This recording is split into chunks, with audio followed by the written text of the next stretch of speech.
नमस्कार बच्चों, सुयस कोचिंग के ऑनलाइन क्लासेस में आपका स्वागत है। आज की इस भौतिकी की क्लास में हम थोड़ा सा जो पिछला पढ़ चुके हैं उसको रिवाइज करेंगे, फिर आगे का देखेंगे। ठीक है। तो हमने इस कोर्स के स्टार्टिंग में सबसे पहले भौतिकी के बारे में थोड़ा सा परिचय देखा था। तो भौतिकी विज्ञान की एक शाखा है, तो इसलिए सबसे पहले हम विज्ञान को जानने की कोशिश करते हैं। तो विज्ञान, जैसा कि स्क्रीन पर आप लोग देख पा रहे हैं, देखिए यहाँ पे विज्ञान शब्द की उत्पत्ति ग्रीक भाषा के साइंटिया शब्द से हुई थी, जिसका अर्थ होता है जानना। एक्चुअल में इसका अर्थ होता है टू नो, है ना। पर इसका अर्थ क्या होता है बच्चों? जानना। ठीक है। फिर प्रकृति के क्रमबद्ध एवं सुव्यवस्थित ज्ञान को अपन लोग क्या बोलते हैं? विज्ञान कहते हैं। ठीक है। यही विज्ञान की परिभाषा आपको पहले बताई गई थी। ठीक है। अच्छा, इसके बाद आपको हमने बताया था विज्ञान के प्रमुख भाग कितने थे। तो विज्ञान को दो भागों में बांटा गया था। पहला तो भौतिक विज्ञान, देखिए यहाँ पे, और दूसरा क्या था आपका? जीव विज्ञान। ठीक है। इसके बाद जब आगे बढ़ते हैं अपन, तो विज्ञान के लिए हमने आपके लिए एक चार्ट बना दिया है कि विज्ञान के कितने प्रमुख भाग हैं।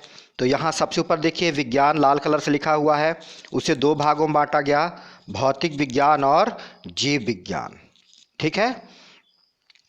फिर भौतिक विज्ञान को दो और भागों में बांटा गया, भौतिकी और रसायन। जीव विज्ञान को भी दो भागों में बांटा गया, जंतु विज्ञान और पादप विज्ञान। यहाँ पे लिखा नहीं है, लेकिन हम जल्दी जल्दी आपको सभी विज्ञान की शाखाओं के और भी कितने भाग बांटे गए थे ये बता देते हैं। तो जैसे कि रसायन को तीन भागों में बांटा गया था, भौतिक रसायन, कार्बनिक रसायन और अकार्बनिक रसायन। परंतु भौतिकी को आपको आगे दो भागों में बांटा गया था। भौतिकी को पढ़ने की दृष्टि से दो अलग अलग भाग बना दिए गए थे, एक चिरसम्मत भौतिकी यानी कि क्लासिकल फिजिक्स, और दूसरा आधुनिक भौतिकी यानी कि मॉडर्न फिजिक्स। ठीक है ना। आइए उसके बारे में देखते हैं आगे। पहले भौतिकी का परिचय भी जान लें। तो भौतिक विज्ञान क्या था? देखिए, सन 1800 के पहले भी भौतिकी के क्षेत्र में कुछ खोज कार्य किए गए थे, लेकिन उन खोज कार्यों को हम प्रकृति भौतिकी,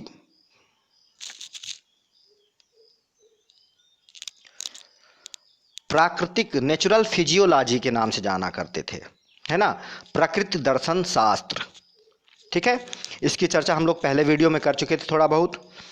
तो जो फिर सन 1800 के बाद जब भौतिकी का खोज कार्य और होने लगा और तेज़ी से होने लगा, तो उस समय ये माना गया कि जो ये प्रकृति दर्शनवाद था, नेचुरल फिजियोलॉजी था, इससे हटके कोई एक विषय है। इस विषय को फिर 1800 के बाद भौतिक विज्ञान कहा गया। तो भौतिक विज्ञान के बारे में जान लें। प्रकृति एवं प्राकृतिक परिघटनाओं के क्रमबद्ध एवं सुव्यवस्थित ज्ञान को ही भौतिक विज्ञान कहते हैं। भौतिक विज्ञान को दो भागों में बांटा गया है, भौतिकी और रसायन। अच्छा, विज्ञान की जो दूसरी शाखा थी जीव विज्ञान, उसके बारे में थोड़ा सा जानते हैं। सजीवों के क्रियाकलापों एवं उनसे संबंधित घटनाओं के अध्ययन को ही जीव विज्ञान कहा जाता है। और जीव विज्ञान के दो भाग थे, जंतु विज्ञान और पादप विज्ञान। जंतु विज्ञान क्या है बच्चों? विज्ञान की वह शाखा, जीव विज्ञान की वह शाखा जिसके अंतर्गत जंतुओं का अध्ययन किया जाता है, उसे जंतु विज्ञान बोलेंगे। और जीव विज्ञान की वह शाखा जिसके अंतर्गत पौधे भी जीवित होते हैं, इसलिए पौधों का जिनके अंतर्गत अध्ययन किया जाएगा उसे हम पादप विज्ञान कहते हैं। ठीक है। फिर सन 1900 के बाद जो आपका भौतिक विज्ञान था उसे भौतिकी कहा जाने लगा, है ना। मतलब सन 1800 के ख़त्म होते ही, 1900 के स्टार्ट होते ही जो भी था उसे हमने क्या कहा? भौतिकी के अंतर्गत पढ़ना शुरू कर दिया। और ये जो भौतिकी यानी कि फिजिक्स शब्द था, इसकी उत्पत्ति भी ग्रीक भाषा से हुई थी, और इस शब्द का अर्थ ग्रीक भाषा में प्रकृति होता था। देखिए यहाँ पे लिखा हुआ भी है, क्या होता था? प्रकृति। और नीचे आपको बताया गया था कि 18वीं शताब्दी के अंत तक भौतिकी को प्रकृति दर्शन या नेचुरल फिजियोलॉजी के रूप में पढ़ा जाता था, परंतु 19वीं शताब्दी जब स्टार्ट हुई, अब यहाँ पे आप एक कंफ्यूज हो जाओगे। जैसे 19वीं शताब्दी अगर हम आपको बोल रहे हैं तो आपको ये लगने लगेगा कि सन 1901, 1902, 1903। नहीं बच्चों, ये 20वीं शताब्दी होगा। 19वीं शताब्दी सन 1800 से ख़त्म होने के बाद, मतलब 1800 के स्टार्ट होने के बाद 1900 के पहले का भी जितना साल होगा वो 19वीं शताब्दी में आएगा। ठीक है, चलिए आगे देखते हैं। फिजिक्स कहाँ जाने लगा, तो इसकी जो परिभाषा बनी फिजिक्स की वो कुछ ऐसे बनी भौतिकी की: पदार्थ, ऊर्जा एवं इनके अंतर संबंधों के अध्ययन को ही भौतिकी कहा जाता है। हम अलग शब्दों में ये भी कह सकते हैं कि प्रकृति एवं प्रकृति से संबंधित ज्ञान को ही भौतिकी कहा जाता है, लेकिन ये परिभाषा ज़्यादा सुटेबल बैठती है भौतिक विज्ञान के लिए, ना कि भौतिकी के लिए। तो इसीलिए भौतिकी के लिए एक अच्छी सी परिभाषा हमने ढूंढा: पदार्थ, ऊर्जा एवं इनके अंतर संबंधों को ही क्या कहा जाता है? भौतिकी। अब यहाँ पे पदार्थ और ऊर्जा के अंतर संबंध कैसे, तो इसके लिए हम थोड़ा सा भी बता भर रहे हैं, आगे आपको इसको कैलकुलेशन भी करवाएंगे अगले वीडियो में, कि आइंस्टीन ने बताया था कि द्रव्यमान को ऊर्जा में और ऊर्जा को द्रव्यमान में बदला जा सकता है। और इसके लिए इन्होंने एक संबंध दिया था E बराबर mc का स्क्वायर, जहाँ E क्या था? ऊर्जा था, m क्या था? पदार्थ का द्रव्यमान, और c क्या था? प्रकाश का वेग। तो आइंस्टीन की इस संबंध को आगे हम लोग पढ़ेंगे, लेकिन जब इस परिभाषा के आधार पर आप समझ नहीं पा रहे थे कि पदार्थ और ऊर्जा का अंतर संबंध कैसे होता है, तो वो बताने के लिए हमने आपको बताया कि आइंस्टीन ने बताया कि ऊर्जा को द्रव्यमान में और द्रव्यमान को ऊर्जा में बदला जा सकता है। किस सूत्र की मदद से? E बराबर mc स्क्वायर की मदद से। ठीक ना। फिर आगे देखिए, भौतिकी को दो भागों में बांटा गया था, पहले भी आपको बताया जा चुका है: चिरसम्मत भौतिकी यानी कि क्लासिकल फिजिक्स, और आधुनिक भौतिकी यानी कि मॉडर्न फिजिक्स। चलिए आगे देखते हैं। अब ये चिरसम्मत भौतिकी क्या थी? तो सन 1900 के पहले, है ना, 1900 के पहले कौन से सन आएंगे? 1800, 1801, 2, 3, 1851, 1870, 1890, यहाँ तक कि 1899, है ना। तो इसके बीच जो भी खोज कार्य हुए या इसके पहले जो खोज कार्य हुए, कब? सन 1900 के पहले। उन सभी खोज कार्यों को या उससे संबंधित भौतिकी के अध्ययन को हम क्या बोलते हैं? चिरसम्मत भौतिकी या क्लासिकल फिजिक्स। ठीक है। अच्छा, क्लासिकल फिजिक्स की में प्रमुख शाखाएं जो भौतिकी की थी वो कौन कौन सी थी? पहला तो यांत्रिकी था, दूसरा ऊष्मागतिकी, ध्वनिकी, प्रकाश की, विद्युत चुंबकत्व, और भी बहुत सारी इसी प्रकार की शाखाएं थी। इतने नाम आपको इसलिए बताया जा रहा है क्योंकि यही मुख्यतः आपको 11वीं और 12वीं में पढ़ना है ना। इनमें से यांत्रिकी, ऊष्मागतिकी और ध्वनिकी आप 11वीं में पढ़ोगे, प्रकाशिकी और विद्युत चुंबकत्व आप 12वीं में पढ़ोगे। ठीक है ना। अच्छा, भौतिकी की दूसरी शाखा आधुनिक भौतिकी या मॉडर्न फिजिक्स के बारे में बात करते हैं। तो सन 1900 के बाद भौतिकी के क्षेत्र में जो भी खोज कार्य हुए या जो भी मतलब नई शाखाओं का विकास किया गया, उन सभी को हम किस में रखते हैं? आधुनिक भौतिकी के अंतर्गत। ठीक है। तो आधुनिक भौतिकी में कौन कौन से आते हैं? कण भौतिकी, क्वांटम फिजिक्स इसे बोला जाता है। कण यांत्रिकी, क्वांटम मैकेनिक्स इसे बोला जाता है। परमाणु एवं नाभिक, एटम्स एंड न्यूक्लियाई, ये आप 12वीं में पढ़ोगे। संचार और सेमीकंडक्टर, इसके अलावा सापेक्षिकता को भी आधुनिक भौतिकी के अंतर्गत ही रखा जाता है, पर सापेक्षिकता ना तो आप 11th में और ना ही 12th में पढ़ोगे डिटेल में, हल्का फुल्का चीज़ें बस पढ़ोगे इसकी। इसे आप आगे की पढ़ाई जब कॉलेज करने जाओगे तब पढ़ोगे। तो आइए यहाँ पे हम आपको बता दें, कण भौतिकी या कण यांत्रिकी के कुछ भाग आपको केवल 11वीं में मिलेंगे। इसके अलावा समस्त आधुनिक भौतिकी का जो पोर्शन होगा आप 12वीं में सबसे पहला भाग विद्युत चुंबकत्व, फिर प्रकाशिकी और फिर आधुनिक भौतिकी के नाम से पढ़ोगे। ठीक है ना। चलिए आगे देखते हैं। भौतिकी की जो प्रमुख शाखाएं हैं उनका परिभाषा थोड़ा थोड़ा आप लोग देख लीजिए जल्दी जल्दी। तो पहले तो हम चिरसम्मत भौतिकी की प्रमुख शाखाओं की परिभाषा देखते हैं। पहला भाग क्या है? यांत्रिकी। तो यांत्रिकी क्या है? भौतिकी की वह शाखा जिसके अंतर्गत निम्न वेगों पर पिंड और उसके गति का अध्ययन किया जाता है, यांत्रिकी कहलाता है। अब यहाँ पे निम्न वेग, आप शायद ये सोचने लगो कि 2 मीटर पर सेकंड, 3 मीटर पर सेकंड, पर नहीं बच्चों। निम्न वेग जो नॉर्मली आप लोग अपने दृष्टि में रोज देख पाते हो, जैसे कि आप अगर साइकिल चला रहे हैं तो 10 मीटर पर सेकंड के वेग से हो गया, बाइक चला रहा है कोई तो 60 किलोमीटर पर आवर तक जा सकता है, बस वगैरह में आप यात्रा कर रहे हो, कार में यात्रा कर रहे हो तो उसका वेग लगभग 100 तक जा सकता है। फिर आप ट्रेन में यात्रा कर रहे हो तो उसका भी वेग आपका लगभग 100 से 200 के बीच तक चला जाता है ना, किलोमीटर पर आवर के बीच। और अगर आप एरोप्लेन वगैरह को देखने जाओ तो वो 200-300 किलोमीटर पर आवर इस स्पीड से जा सकते हैं, है ना। तो ये सभी वेग सूक्ष्म वेग ही कहे जाएंगे, कम वेग ही कहे जाएंगे, है ना, निम्न वेग ही कहा जाएगा। उच्च वेग क्या होता है बच्चों? उच्च वेग के लिए एक प्रॉस्पेक्टस, आप प्रकाश के वेग को मान लो 3 × 10⁸ मीटर पर सेकेंड, बहुत ज़्यादा है ये। या फिर आप इसे बोल सकते हो 3 × 10⁶, यानी कि 3 की बाद 6 ठो जीरो लगा दीजिए तो उतने किलोमीटर पर आवर। तो ये आपके बस, ट्रेन, हवाई जहाज की अपेक्षा बहुत ही ज़्यादा वेग है। तो इन वेगों को उच्च वेग कहा जाता है। और इन वेगों का जब हम अध्ययन करते हैं तो वहाँ से हमारा सापेक्षिकता का सिद्धांत या आधुनिक भौतिकी स्टार्ट हो जाती है। और उसके पहले, उससे कम, ये जो नॉर्मल वेग आप लोग अपने दृष्टि से देख पा रहे हो, अपने सामने देख पा रहे हो, इनका अध्ययन हम यांत्रिकी के अंतर्गत करते हैं। तो समझ में आया यांत्रिकी क्या हुआ? आपका पहला यूनिट जो रहेगा, मतलब बेसिक गणित के बाद, गणितीय भौतिकी के बाद जो पहला यूनिट शुरू होगा, एक विमीय गति, दो विमीय गति, उसके बाद आपका गति के नियम, फिर घर्षण और वृत्तीय गति, ये पूरा यांत्रिकी के अंतर्गत ही आप लोग पढ़ोगे। यांत्रिकी को 2 भागों में बांटा गया था, शुद्ध गतिकी और गति विज्ञान, है ना। शुद्ध गतिकी क्या होता है? जब केवल गति के कारणों के बिना गति का अध्ययन करते हैं तो उसे शुद्ध गतिकी कहते हैं। आप लोग 9th में पढ़ कर आए हो गति के समीकरण वगैरह, है ना। तो इनकी व्युत्पत्ति, इनसे संबंधित अन्य सारी चीज़ें, चाल, वेग, दूरी, ये सब चीज़ें हम लोग शुद्ध गतिकी के अंतर्गत पढ़ेंगे। और गति के कारण का जब अध्ययन करने चले जाएंगे तो उसे हम क्या बोलते हैं? गति विज्ञान, है ना। तो गति विज्ञान में गति का कारण मेनली क्या होता है? बल। जब आप बल लगाओगे तभी उस पर विस्थापन उत्पन्न होगा, वो गतिमान होगा। तो इसका अध्ययन हम किस में करने जाएंगे? आपके गति विज्ञान के अंतर्गत। तो यांत्रिकी के ये 2 भाग रहेंगे। भौतिकी की दूसरी शाखा है ऊष्मागतिकी। ऊष्मागतिकी नाम से ही स्पष्ट हो रहा है बच्चों, ऊष्मा और गतिकी मतलब गति। तो ऊष्मा की गति का अध्ययन कुल मिलाकर।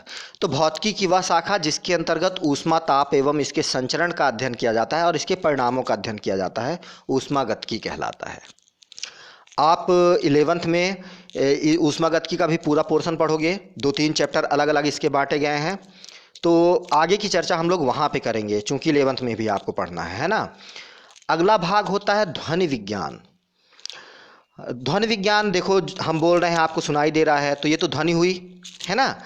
तो ध्वनि का अध्ययन करना ही ध्वनि विज्ञान है, सरल भाषा में। या फिर अगर आप इसे सिस्टमैटिक ढंग से बोलना चाहो तो भौतिकी की वह शाखा जिसके अंतर्गत कंपनों एवं तरंगों का अध्ययन किया जाता है, ध्वनि विज्ञान या ध्वनिकी कहलाता है। देखो, कंपनों, अगर आपको मालूम हो तो ध्वनि का उत्पादन केवल और केवल कंपन के कारण होता है।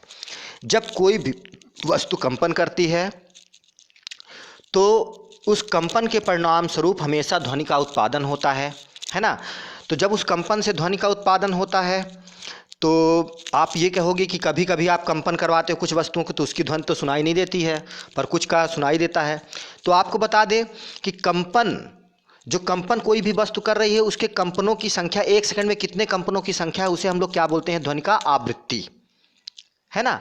और आप लोग 9th में थोड़ा बहुत ध्वनि के बारे में पढ़े थे, तो आप ये पढ़ कर आए थे कि अगर कंपनों की आवृत्ति 20 हर्ट्ज से, 20 हर्ट्ज का मतलब 1 सेकंड में 20 कंपन से 20,000 हर्ट्ज के बीच होगा, तो उससे निकलने वाली जो ध्वनि होगी उसे श्रव्य ध्वनि कहते हैं, और वो ध्वनियाँ आपको सुनाई देंगी।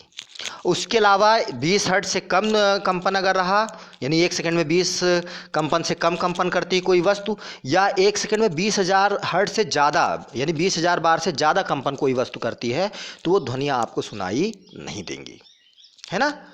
तो आप करके देख सकते हो इस प्रैक्टिकल को कि आप एक रबड़ लीजिए, उसे खींच दीजिए, उसको थोड़ा सा कंपन करवाइए तो कोई भी ध्वनि आपको सुनाई नहीं देगी। अगर आप ध्यान से उसको कैलकुलेट करना चाहो तो 1 सेकंड में उसका कंपन क्या होगा, 20 कंपनों से कम रहेगा, तब आपको वो सुनाई नहीं देगा। पर जैसे ही आप उसे ज़्यादा खींच कर छोड़ोगे और उसका कंपन 1 सेकंड में 20 से ज़्यादा हो जाएगा, तब उससे निकलने वाली ध्वनि आपको बड़े ही आसानी से सुनाई देगी।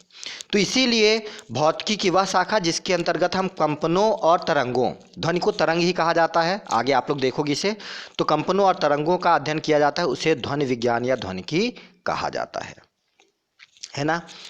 अगला भाग आपका क्या है, प्रकाशिकी। तो भौतिकी की वह शाखा जिसके अंतर्गत प्रकाश एवं इनसे संबंधित परिघटनाओं का अध्ययन किया जाता है। तो अब देखिए प्रकाश क्या है, आप लोग देख रहे होंगे घर के बाहर जब निकलते हो तो सूर्य से आने वाली प्रकाश किरणें होती हैं, है ना। तो तो प्रकाश का परिभाषा हम लोग सिंपल ढंग से इस प्रकार से दे सकते हैं कि वह भौतिक कारक जिसके कारण हम किसी भी वस्तु को देख पाते हैं। 10वीं में आप लोग थोड़ा सा इसके बारे में पढ़े थे कि जब प्रकाश आता है किसी वस्तु से टकरा कर आपके नेत्रों तक आता है, तभी आपको वस्तु दिखाई देगी। आप इसके लिए प्रैक्टिकल भी कर सकते हो, एक कमरे को बिल्कुल अंधेरा कर दो, उसमें प्रकाश ना आने पाए, तो जब सामने वाली वस्तु से प्रकाश नहीं टकराएगा तो आपको वो वस्तु नहीं दिखाई देगी। आप नॉर्मली इसे बोलते हो कि अंधेरे के कारण हमें वस्तु नहीं दिखाई दी, पर ऐसा नहीं है। अगर प्रकाश वहाँ आ रहा होता, उस वस्तु से टकराता और आपके नेत्रों तक वापस आता, तब तो आप बोलते कि वो वस्तु आपको दिखाई दे रही है। ठीक है, तो ये हुआ प्रकाश की। और प्रकाश से संबंधित परिघटनाएं जैसे कि परावर्तन, आप धूप में आईने को रख देते हो तो उससे प्रकाश टकराकर वापस चला जाता है, तो ये परावर्तन हो गया। जब किसी कांच के स्लैब से होकर प्रकाश गुजरता है तो मुड़ जाता है, अपने गति की दिशा को बदल देता है, तो प्रकाश का इस प्रकार से मुड़ना अपवर्तन कहलाता है। जब प्रिज्म से गुजारते हो तो कई अन्य कलरों में विभक्त हो जाता है, 7 कलरों में, तो इसे हम लोग क्या बोलते हैं, वर्ण विक्षेपण। तो इसी प्रकार प्रकाश और उससे संबंधित अन्य परिघटनाओं का अध्ययन ही प्रकाशिकी के अंतर्गत हम लोग करते हैं। ठीक है, चलिए आगे बढ़ते हैं बच्चों। पांचवा जो भाग क्लासिकल फिजिक्स का जो आप लोग पढ़ोगे उसे हम विद्युत चुंबकत्व बोलते हैं, है ना। तो सबसे महत्वपूर्ण, सबसे आसान इसकी परिभाषा ये होती है कि आवेश के अध्ययन को विद्युत चुंबकत्व कहा जाता है। आपके मन में एक प्रश्न उठ रहा हो कि आवेश क्या है। आइए थोड़ी सी चर्चा इसके आवेश के बारे में कर लेते हैं जल्दी से। आप आवेश की परिभाषा ऐसा दे सकते हो कि आवेश एक ऊर्जा का रूप है। यह ऊर्जा जब किसी भी वस्तु के अंदर चली जाती है तो वो वस्तु अपने से हल्की वस्तुओं को अपनी ओर आकर्षित करता है। ठीक है, तो आइए थोड़ा सा प्रैक्टिकल करके इसका देख लें। आप एक सूखी कंघी या सूखा प्लास्टिक का पेन लीजिए और अपने सूखे बालों पर इसे रगड़िए और कागज़ के छोटे छोटे टुकड़े आप करके ज़मीन पर रख दीजिए, और रगड़ने के पश्चात आप इस पेन को पास ले जाओगे जब, तो वो छोटे कागज़ों को अपनी ओर आकर्षित कर लेगा। पहले आप रगड़ने के पहले अगर ले जाते हो कागज़ के पास तो वो आकर्षित नहीं कर रहा है। तो ऐसा रगड़ने पर क्या हुआ कि पेन उन छोटे कागज़ों को अपनी ओर आकर्षित कर रहा है। तो जब आपने उसे बाल से रगड़ा तब उसके अंदर आवेश उत्पन्न हो गया। और अभी अभी हमने इसकी परिभाषा आपको बताई कि आवेश ऊर्जा का वह रूप है जिसके कारण कोई भी वस्तु अपने से वह हल्की वस्तुओं को अपनी ओर आकर्षित करता है। तो बात समझ में आई, इसी आवेश के कारण उसे आकर्षित कर रहा है। तो इसी आवेश का जो अध्ययन है वो विद्युत चुंबकत्व कहलाता है। अब नाम और परिभाषा से आपको बहुत छोटा लग रहा होगा, लेकिन जब आप 12वीं स्टार्ट करोगे तो पहला ही भाग विद्युत चुंबकत्व होगा। अगर 8 महीने की टोटल आपकी क्लास होगी 12वीं की, तो 7 से 7.5 महीना केवल और केवल आप विद्युत चुंबकत्व पढ़ोगे। तो काफ़ी बृहद पोर्शन है ये भौतिकी का, तो इसे हम लोग अगले साल पढ़ेंगे, है ना। नीचे लिखा गया है कि उपरोक्त 5 शाखाएं चिरसम्मत भौतिकी यानी कि क्लासिकल फिजिक्स में रखी गई या क्लासिकल फिजिक्स के अंतर्गत हम इसे पढ़ते हैं। ठीक है, अब आइए थोड़ा सा आधुनिक भौतिकी के बारे में चर्चा करते हैं। केवल इसके पोर्शन की चर्चा करेंगे, जब भी इसका समय आएगा तो हम इसका डिटेल आपको बताएंगे। तो आधुनिक भौतिकी के अंतर्गत सापेक्षिकता, नाभिकीय भौतिकी, नाभिकीय भौतिकी पहला है, दूसरा है नाभिकीय यांत्रिकी है। ठीक है ना, इसे हम बता दे रहे हैं यांत्रिकी जल्दी से।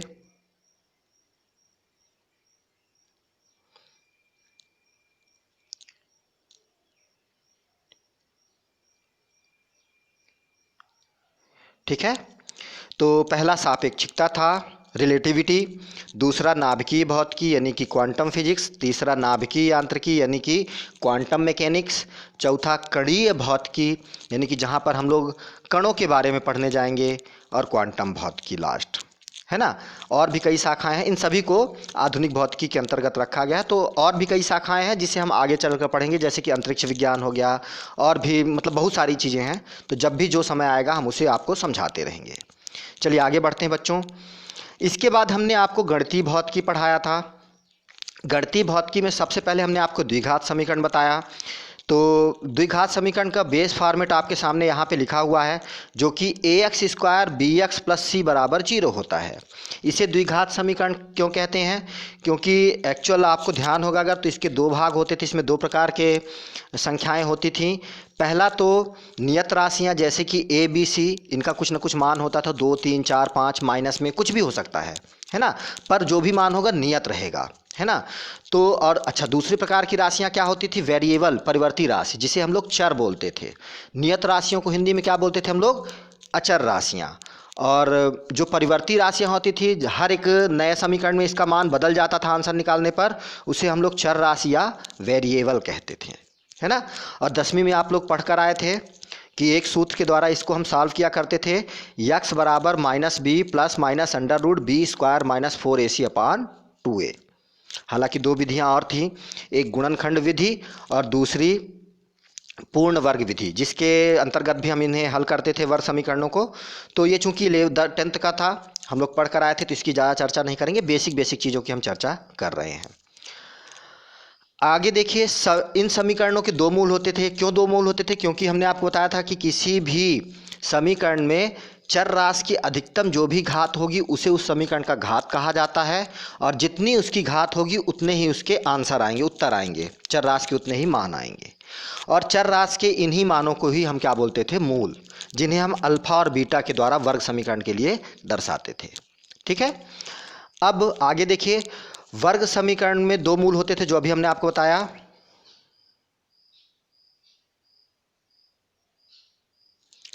यहां पे भी एक गलती छोटी सी है, इसे द्वितीय मूल कहा जाता है, जिसे बीटा से हम लोग दर्शाते थे।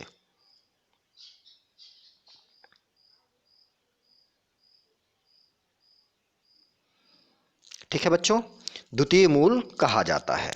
तो प्रथम मूल आपका क्या होता था? अल्फा, और द्वितीय मूल क्या होता था? बीटा। फिर हमने 10th में ही पढ़ा था कि मूलों का योगफल अल्फा + बीटा = -b/a होता है। यहाँ पे देखिए लिखा हुआ है। और जबकि मूलों का जो गुणनफल होता है वो अल्फा × बीटा = c/a होता है। हम बहुत सारे सवाल 10th में इसके बारे में लगाए थे, तो यहाँ ज़्यादा अभ्यास की आपको आवश्यकता नहीं है, बस याद कर लीजिए। अगर आपको इसके अभ्यास की आवश्यकता होगी तो आप जो डिस्कशन ग्रुप है उसमें मैसेज कर दीजिएगा, मैं कई सारे इसके न्यूमेरिकल दूंगा, जिसके बारे में आप लोग डिस्कशन आपस में कर लीजिएगा। या फिर आप अपने 10th की बुक को भी उठाकर थोड़ा सा पाठ 4 द्विघात समीकरण को आप रिवाइज कर सकते हो। ठीक है, आगे बढ़ते हैं।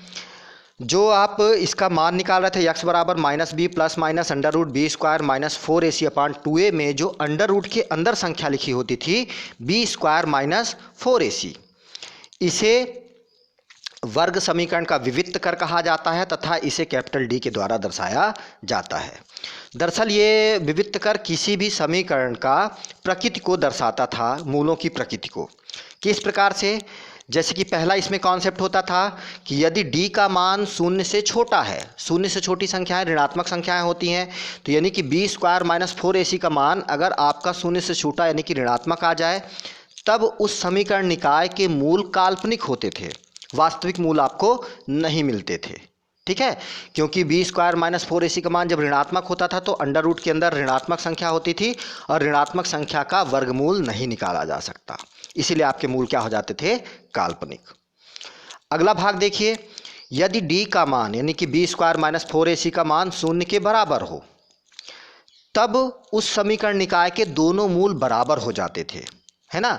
जो पहला मूल अल्फा होगा वही दूसरा मूल बीटा भी होता था, है ना। और ये दोनों ही मूल क्या होते थे? वास्तविक होते थे, यानी कि धनात्मक संख्याएं होती थीं। धनात्मक या ऋणात्मक कुछ भी हो सकती थी, लेकिन वास्तविक संख्याएं हो सकती थी, है ना। फिर अगला भाग है आपका, यदि d का मान 0 से बड़ा है, यानी कि डी का मान धनात्मक आ गया तो अंडर रूट के अंदर धनात्मक संख्या रहेगी, तो उसका वर्गमूल निकाला जा सकता है ना। तो जब वर्गमूल आप इसका निकाल लोगे तो प्राप्त होने वाले मूल सदैव वास्तविक तथा असमान होंगे, दोनों मूल अलग अलग आएंगे।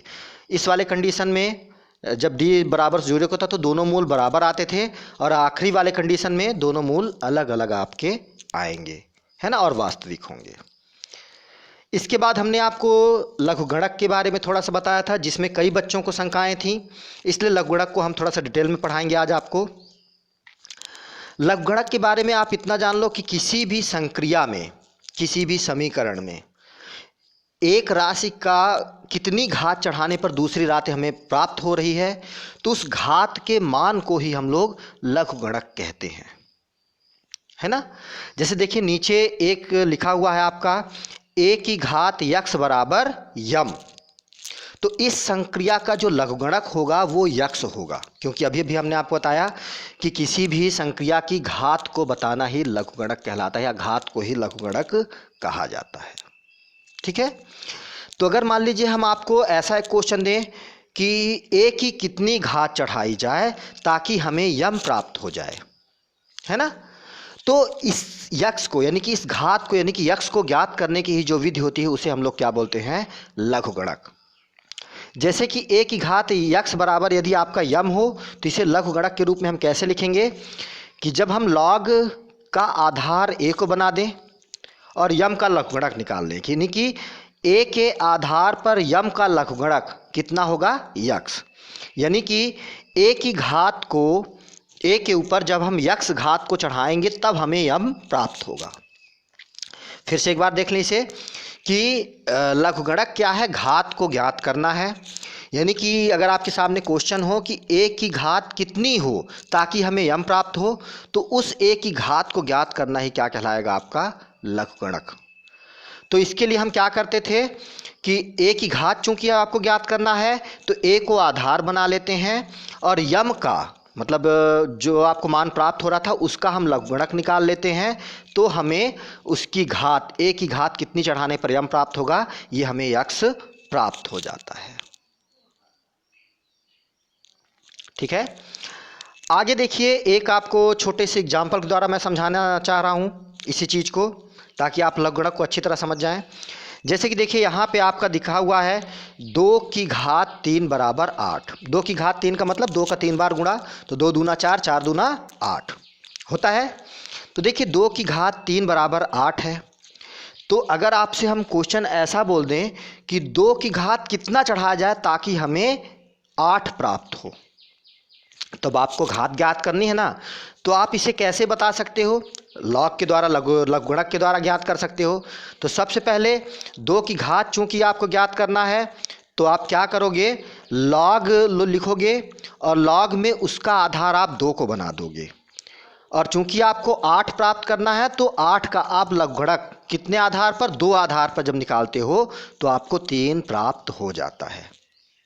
एक्चुअल में जब आधार 2 पर आप इस बराबर में प्राप्त होने वाली 3 संख्या को घात पर चढ़ाओगे तब आपको 8 प्राप्त होता है, यानी कि आधार की घात कितनी की जाए ताकि हमें ये 8 प्राप्त हो, इसके लिए हम लॉग लेते हैं। मुझे लगता है कि अब आपको थोड़ा बहुत समझ में आ रहा होगा, तो आगे बढ़ते हैं अपन। अब लघुगणक को अच्छे से हल करने के लिए हमें लघुगणक के कुछ सूत्र जरूर बनने चाहिए, है ना। यहाँ पे लिखा हुआ भी है, घात को लघुगणक कहते हैं। तो लघुगणक का जो पहला सूत्र है यहाँ पे देखिए आप लोग, log a base 1 equal to 0। इसके बारे में आप लोग इतना समझ लीजिए, इन सूत्रों को आप उतार के याद कर लीजिएगा, क्योंकि आगे कई न्यूमेरिकल मैं आपको लगवाऊंगा जहाँ पे इन सूत्रों का यूज होगा।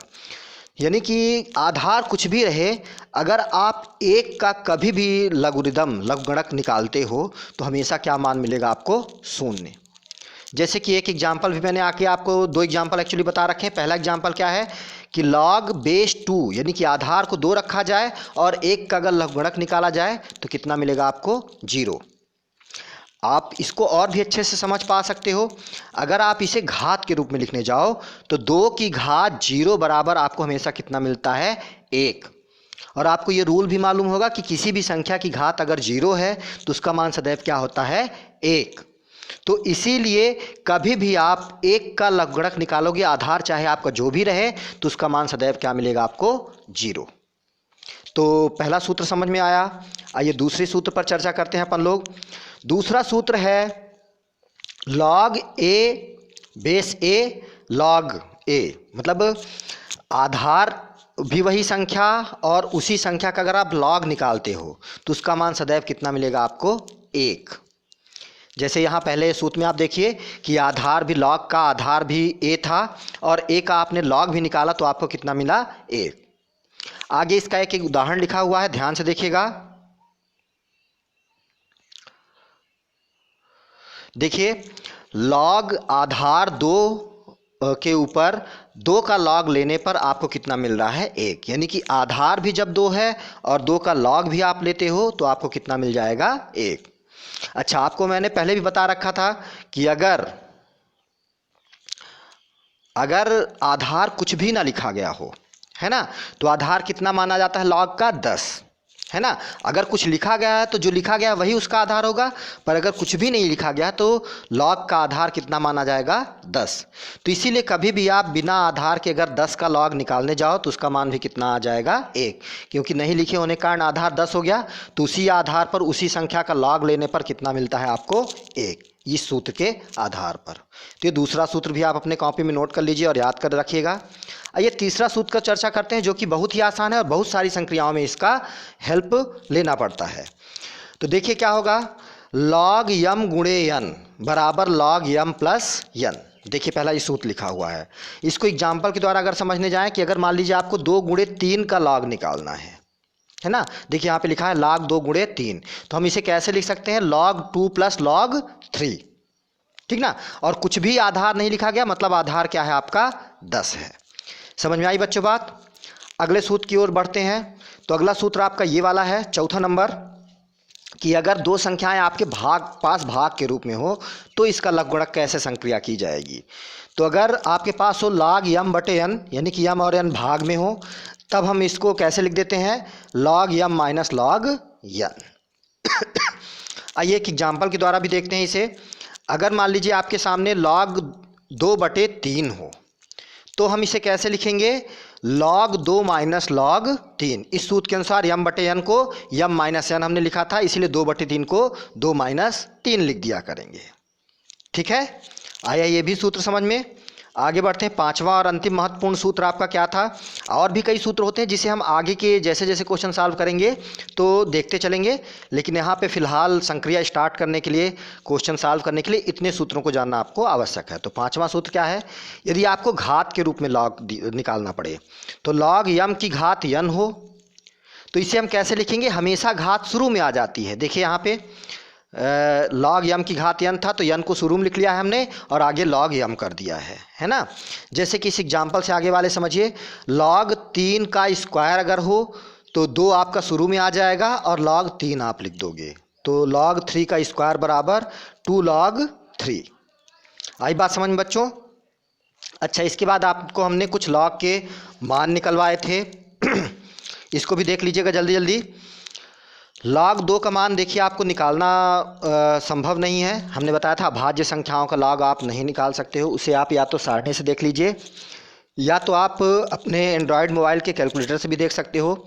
जिसे कैसे देखा जाएगा मैं आगे आपको दिखाता हूँ अभी, तो जल्दी जल्दी से पढ़ लें।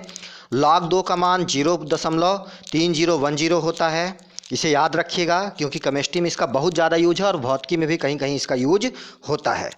तो ये मान आप ज़रूर याद रखिएगा, परीक्षा में इन मानों को दे भी सकता है और नहीं भी दे सकता है। अगला मान अभाज्य संख्या 3 का था। देखिए log 1 का हमने इसलिए नहीं लिखा क्योंकि अभी अभी सूत्र में, पिछले वाले सूत्र में नंबर 1 सूत्र में आपने log 1 का मान 0 रख लिया था, तो log 2 का मान 0.3010 होगा, log 3 का मान 0.4771 होता है और log 4 का मान पिछले वीडियो में हमने निकाला था, जिनको शंका हो उस वीडियो को देख सकते हैं, 0.6020 होता है ना। फिर यहाँ देखिए log 5 का मान 0.6989, इसे भी आपको सारणी अथवा कैलकुलेटर से निकालना पड़ेगा क्योंकि अभाज्य संख्या है। log 6 का मान 0.7781 है और log 7 का मान 0.9030 है। log 6 का मान हमने आपको निकलवाया था। कुछ बच्चों के मन में शंका हो रही होगी कि ये सब बताए जाने के बाद दोबारा क्यों बताया जा रहा है। क्योंकि पिछले वीडियो में अगर आपको याद हो तो हमने आपको कुछ होमवर्क दिया था कि 1 से 20 तक के सभी मानों का लॉग निकालना। अगर अभाज्य संख्या है तो आप कैलकुलेटर या सारणी की सहायता से निकालना था आपको, और अगर भाज्य संख्या है तो उसको इन सूत्रों में रखकर निकालना था। इसे कैसे करना है आप अगर आप समझ में आ गया हो तो करना चाहें तो करिए। तो उस होमवर्क में किसी का भी रिस्पांस नहीं आया था और कुछ बच्चों ने बताया कि उन्हें समझ में नहीं आया, इसीलिए दोबारा ये क्लास आप लोगों की दोबारा रिवाइज करवाया गया है। कोशिश करिए आज के बाद आपसे ये बनने लगे अच्छे से, ताकि अगले वीडियो में हम आगे का पोर्शन लेकर चलें। इसके बाद चलिए थोड़ा सा आपको हम दिखाते हैं कि अपने कैलकुलेटर की सहायता से आप कैसे लॉग का मान निकालते हो। तो सबसे पहले मैं आपका कैलकुलेटर ओपन कर रहा हूँ, ध्यान से देखिएगा। ये मेरा कैलकुलेटर ओपन हो गया। अब अगर मान लीजिए हमें लॉग 2 का मान निकालना है तो आप ये बगल से स्लाइडर को खिसकाइए। यहाँ पे नीले कलर का, कुछ मोबाइलों में नीचे नीले कलर का होगा या बगल इस साइड होगा दूसरे साइड, पर मेरे में दाहिने साइड है तो इसे मैं किनारे खिसकाता हूँ। और यहाँ पे LOG लिखा हुआ है, देखिए ध्यान से। अगर जो LN लिखा हुआ है इसे हम नेचुरल लॉग बोलते हैं, और नेचुरल लॉग का मतलब लॉग बेस ई हो। इसकी चर्चा मैं अगले वीडियो में करूँगा। तो यहाँ से आप लॉग को लिख लीजिए और इसे किनारे खिसका दीजिए। अब अगर आपको 2 का मान निकालना है तो यहाँ पे 2 टाइप करिए, तो देखिए नीचे आ गया है मान 0.3010। आगे की संख्याएं कोई भी मायने नहीं रखती हैं। इसी प्रकार अगर हमें लॉग 3 का मान देखना हो तो 0.4771 होता है। अगर हमें लॉग 11 का मान देखना हो तो 1.0413 होता है ना। तो जो भी आप मान निकालेंगे उसको इस कैलकुलेटर से निकाल कर चेक कर लेंगे। अगर आपका गलत मान आता है तो आप मुझको ज़रूर कमेंट में, यूट्यूब के कमेंट में या फिर वहाँ के कमेंट में आप मुझे ज़रूर बताएं। ठीक है बच्चों, आज के लिए इतना ही। पिछले वीडियो में दिए गए होमवर्क ही आपके लिए होमवर्क है जिसे आपको निकालना है। होमवर्क अगर आपको नहीं समझ में आया तो फिर से सुन लीजिए। 1 से 20 तक की सभी संख्याओं का लॉग आपको निकालना है। थोड़ा सा मैं आपको बता दूं, जो नए बच्चे हैं जो पहली बार इस वीडियो को देख रहे हैं, कि आपको कैसे लॉग का मान निकालना है। अगर मान लीजिए आपको लॉग 4 का मान,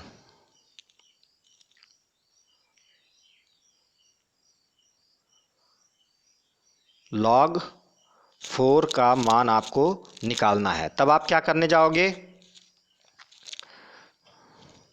देखिए यहाँ पे सबसे पहले आप लॉग 4 को कैसे लिखोगे। 2 गुणे 2 बराबर 4 होता है, तो क्या 4 को हम 2 का स्क्वायर लिख सकते हैं। तो आप क्या करोगे, सॉरी, लॉग 2 का स्क्वायर लिख देते हैं, है ना। अब यहाँ पे हम फार्मूला अप्लाई करेंगे। 5वें नंबर का जो फार्मूला आपका था, क्या था, लॉग यम की घात n बराबर n लॉग यम, यानी कि घात को शुरू में लिख लिया जाता है। तो इसके आधार पर हम क्या लिख सकते हैं इसे, 2 लॉग 2। ठीक है। अच्छा, लॉग 2 का मान अभी अभी पिछले स्लाइड में मैंने आपको दिखाया था कितना होता है, 0.3010।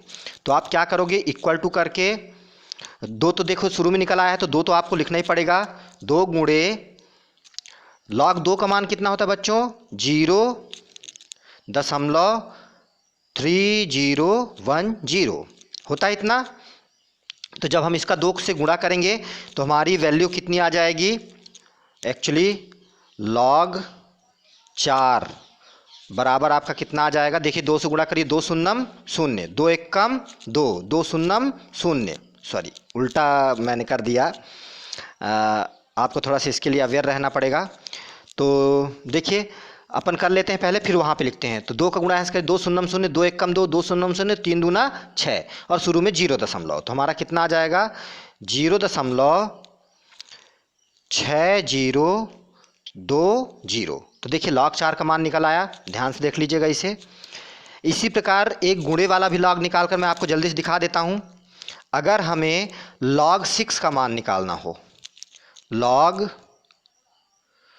6 का मान निकालना हो तो 6 को आप कैसे लिख सकते हो, 3 दूना 6। तो अपन 6 को कैसे लिखेंगे, लॉग 3 इंटू